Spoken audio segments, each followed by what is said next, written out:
But first, I got to start with Game 3 of the NBA Finals between the Nuggets and the Heat. Denver wins at Game 3 by a final score of 109-94. And the star of the night, obviously, was Nikola Jokic. 30 points, 21 rebounds. I'm sorry, was it 32 points? I think it was 32 points, 21 rebounds, and 10 assists. The first 30-20-10 game in the history of the NBA Finals. I think if there's any player, it's certainly currently playing, that we're like, okay, who could set that mark in a finals game? It'd probably him. And I think Luka Doncic would be in that discussion as well. But Jokic, obviously a guy who's averaging a triple-double this playoffs. This is kind of what he does. Like, it's no surprise to any of us in that regard. But what I found about like midway through the third quarter, and even in the first half, but especially once the second half got going, the thing that stuck out to me the most, like if you're a guy like me, if you're rooting for the Miami Heat because you're a Heat fan, or you're like me and you pick them to win the series, obviously you're really disturbed by the fact that coming off of a Game 2 performance in which they shoot darn near 50% from three, they plummet down to 33% from three. And they, again, got some good looks, just weren't able to cash them in.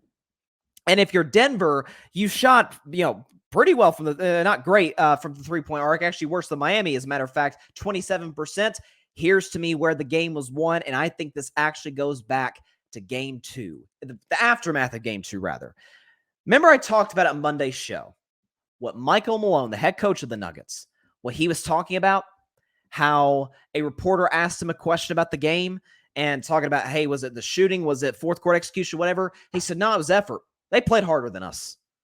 And you sort of sat back like, whoa, that's like a public, sort of message to your basketball team there. And Denver obviously responded. Here's a couple of areas that I saw. I think you could see, certainly on the stat sheet, where Denver completely imposed their will. The one that stuck out to me the most, especially when I checked like mid-fourth quarter, I'm like, geez, points in the paint. Denver 60, Miami 34. Now, we knew this about Miami coming into these finals, that they can't score down low. And this has got to be a concern if you're a Heat fan, or again, someone like me who picked the Heat to win the series, where I felt like for Miami, this would I actually said this coming into Game 2, this might actually be the best opportunity for them to get some buckets down low. Because first round, they're playing Giannis. They're playing Brook Lopez, two tremendous shot blockers. Second round, a big man like Mitchell Robinson. Last round, Al Horford and Robert Williams, who's a fantastic shot blocker. Jokic is a better defensive player than he gets credit for, but isn't like a stalwart down there. I mean, nobody's exactly going to mistake him for Dikembe Mutombo, exactly. So I thought that played factor in like being a perimeter team. Can Miami get buckets down low against Denver? And so far, not at all. And so they are sort of being relegated offensively to where if they shoot well from three, great. They're probably going to win. If they don't, they're kind of screwed. Now, the good news, if you're a Heat fan, is, well, you're leading the playoffs in three-point percentage. The bad news is, yeah, Denver's in second. So, you're like neck and neck there. So your strength, Denver is nip and tuck with you. It's like, I think it was Miami shoots 39%, although that had to have gone down after last night. This was coming into Game 2, by the way. Miami's shooting like 38, 39% from three. Denver's shooting around that 37, 38% mark from three-point range. Obviously, Jokic is a threat from out there. Jamal Murray, who's being overshadowed today because Jokic was so spectacular. Jamal Murray had a triple-double himself. He got a last-second rebound in the final seconds to clinch it, but he had 34, 10, and 10. He was actually the Nuggets' leading scorer. And again, this just, I'll get more into Jokic in later on, but this sort of goes back to what I've said for about a month about Nikola Jokic, about the Denver Nuggets, and I said it, and I got a lot of flack for it after Game 2. And people sort of misinterpreting what I was saying, that, oh, are you saying that Miami let Jokic go for 41? I'm like, no, you don't let anybody do anything during the finals. Sometimes you get a player as great as Jokic, and he's just better than you. Doesn't matter what defense you throw at him, he's going to do whatever he wants, essentially. I said after Game 1, after Game 2, I'll say it after Game 3. It's pick your poison. And because Miami is so reliant on the zone defense, which they'll throw a 1-2-2 or a 2-3 defense, depending on whatever matchups Denver presents in that regard, it's all predicated on what Nikola Jokic's decision-making is. It's, okay, he's going to get buckets down low. Again, as I've said, he's got tremendous footwork down in the paint. He's got a nice little float shot. That one shot that Jokic hits, and he's done it for so long now, where he's got like his back turned to the defender, and he just literally just turns over and just a little, almost not like a Kareem sky hook, but it's almost like his version of a hook shot. It's like that crap's not going in. Oh, it's nothing but net. Like there's certain shots he throws up there like that's not going in. No, it actually is. That's why he's shooting basically 60% for the field, essentially. So for Miami, it's Denver adjusted to the zone in that Jokic was able to get other guys involved. Jamal Murray was able and again, you heard Steve Kerr, who I'll actually get into later in the show. You heard Steve Kerr say this on Draymond's podcast after game 2. Remember what he said?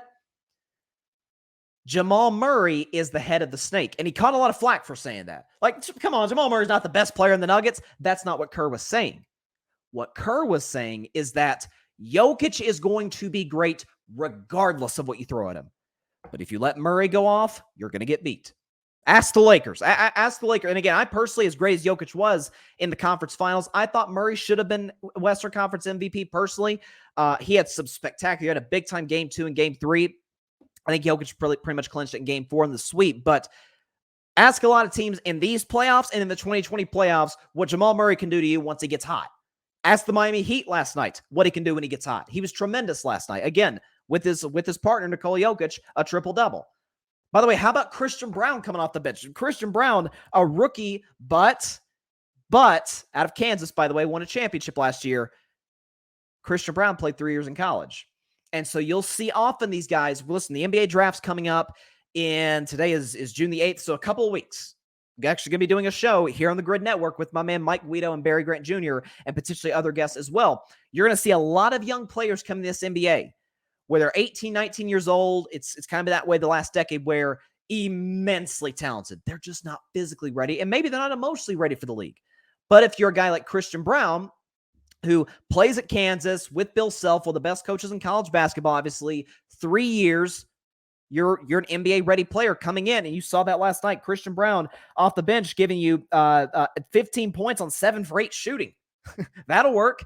It's hard to beat Miami if it's hard to beat Denver if you're Miami when he's doing that. So hats off to the Denver Nuggets. Big time win last night. But again, I felt like it had everything to do. The takeaway, at least for me, was obviously Jokic was awesome. Jokic is always awesome.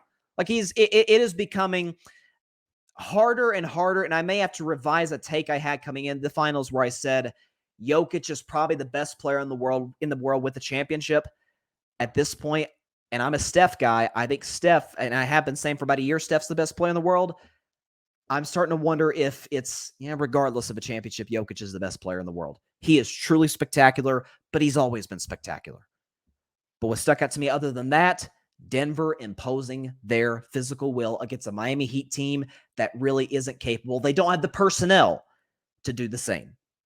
Again, Denver, 60 points in the paint, Miami, 34. There's your game right there. So big time win by the Nuggets, stealing home court back, taking a 2-1 lead in this series. Parnell is in the comments, and he will be joining the show later today. He says, Jokic is that special. Darn right he is. I mean, again, and that's, you are a truly great player. I mean, truly great. When there's not a defense that anybody can throw out to stop you. Like even, this is part of the reason I'm starting to wonder if like Jokic, regardless of a championship, isn't already the best player in the world, is that there are defenses you can throw at Steph and Giannis, for example, who I think are like that 2-3 spot. You can't stop them. Steph and Giannis are still going to get theirs because they're that generationally great. I don't know what you do to stop Jokic. And it goes back to what I said, I'd much rather him go for 40 to 50 than, like last night, 30 and 10. Any day of the week. That's part of what makes him so special is he's not just a scorer. When he gets other guys involved and they're hitting, outside of Michael Porter Jr., Duke cannot buy a shot. Outside of him, everybody else, Denver's really hard to beat. Especially when Jamal Murray's going off for 34-point triple-doubles. They're darn near impossible to beat. It's unbelievable.